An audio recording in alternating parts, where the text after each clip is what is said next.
In this lecture, we will learn how to connect to a HTTP web service using Observable library of Angular 2. We basically have 5 steps. First, import the necessary HTTP resources. Second, create an observable method to fetch data from our stocks resource, which is running in JSON server. Third, add a service or component through dependency injection, which is basically adding it in our constructor. Fourth, add a subscriber method to our component to connect to our observable service. And lastly, we're going to invoke the subscriber method using the ngOnInitialize method of our dashboard component. Let's begin. Let's open our stock service.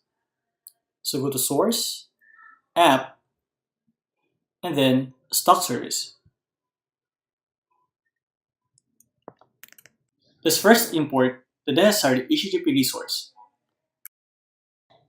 In here, type import and then at Angular/HTTP. And then import HTTP and then response.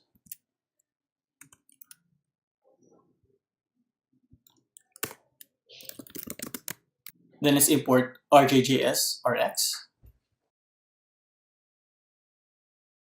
And then observable. So here,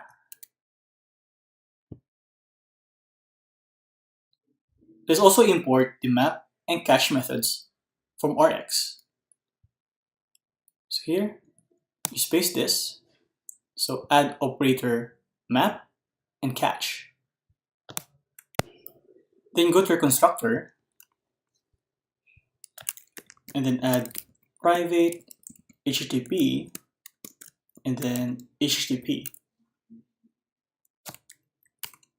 In here, we're basically doing a dependency injection of HTTP to our stock service. Now, for our second step, let's create our observable method to fetch our data service. So here, let's add get stocks API and then observable and any. And then let's add here return this HTTP. And then over here, we're going to choose get as our HTTP method. And then let's add here the URL of our stock service.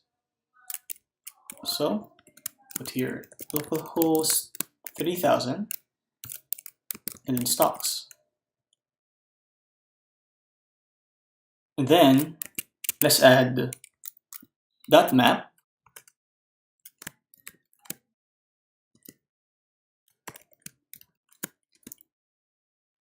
and then .cache.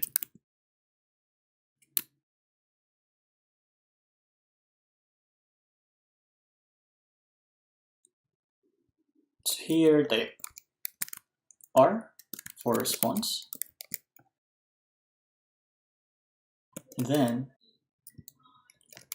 rest.json. In here, type error, and then any,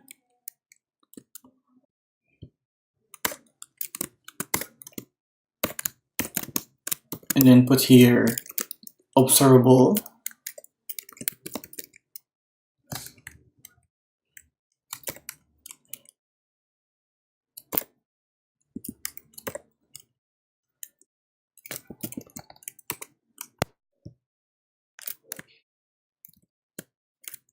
and then error.json,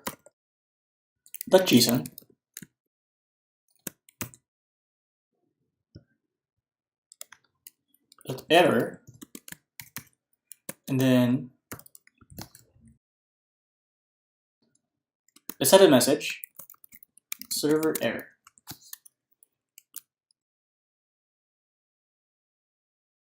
Now, our observable method is complete. Basically, our method returns any type of object. And then in this part, we specify the URL of our service. And on the map, this line maps our response to specific JSON data. And lastly, this catch provides an error management for our HTTP request. Alright, let's save this. And then, let's open our dashboard component.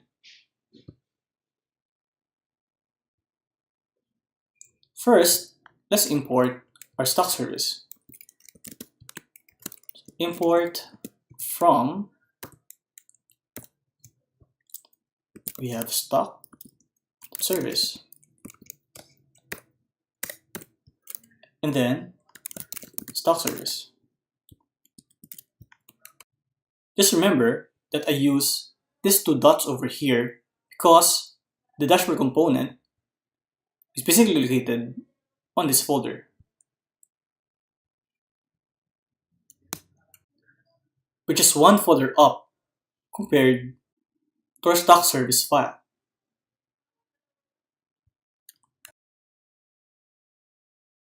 If this is in the same directory, we can add just one dot. But now, we'll just use two dots to define the right folder structure.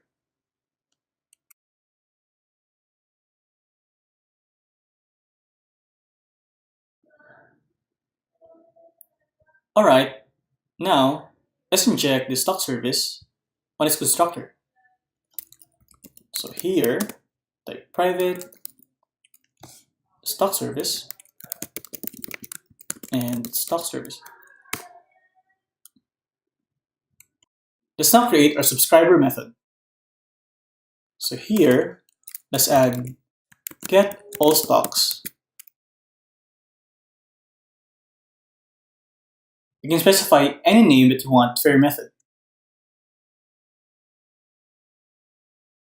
Next, let's call our stock service API. So here, type this dot stock service and dot get stocks API.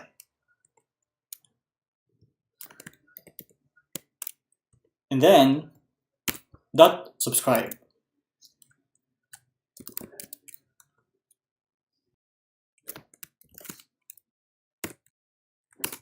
And here we have data and error.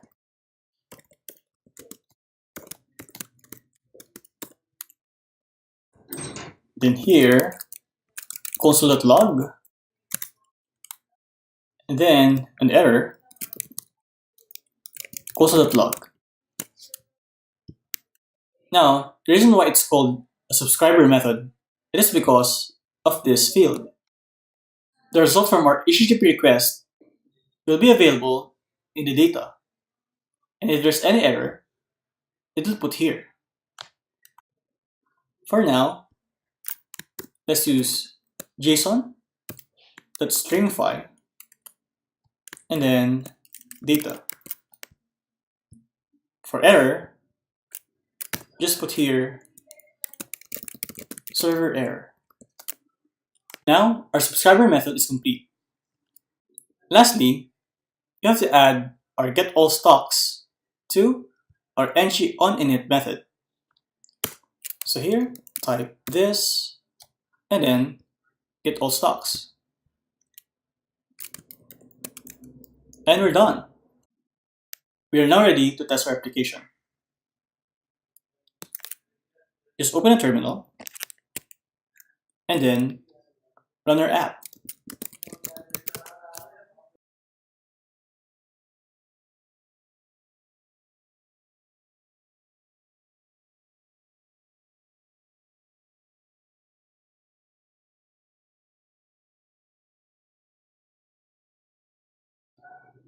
Let's open the browser and then let's go to localhost 4200. Let's open the console for browser. Just type Command, Shift, and C. And success! As you can see here, it's successfully connected to our stocks API and fetched all of our 3 stocks. Now that we have verified that our HTTP service is working, we can now connect it to our UI using our component template. And on our succeeding lessons, we're going to use promise for our HTTP request.